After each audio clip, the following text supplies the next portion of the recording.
Sangareddy collectorate ఎట్టా ఉద్రిక్తత నెలకొంది. పెండింగ్ స్కాలర్షిప్ నిధులను వెంటనే విడుదల చేయాలని డిమాండ్ చేస్తూ ఆందోళనకు దిగారు ఎస్ఎఫ్ఐ నేతలు, విద్యార్థులు. కలెక్టర్ కార్యాలయంలోకి చొచ్చుకు వెళ్లేందుకు యత్నించారు. ఈ క్రమంలో విద్యార్థులు, పోలీసులకు మధ్య తోపులాట జరిగింది.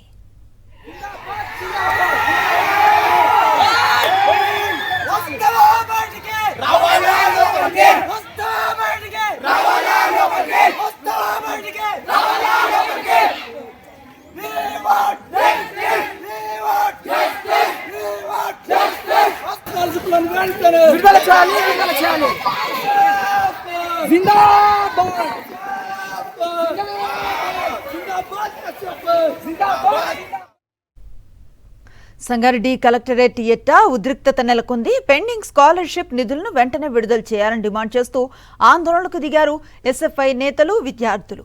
కలెక్టర్ కార్యాలయంలోకి చొచ్చుకు వెళ్లేందుకు యత్నించారు. ఈ క్రమంలో విద్యార్థులు, పోలీసులకు మధ్య తోపులాట జరిగింది. మరిన్ని అప్డేట్స్ కోసం ఛానల్ ను సబ్స్క్రైబ్ చేయండి. నోటిఫికేషన్స్ కోసం బెల్ ఐకాన్ పై క్లిక్ చేయండి.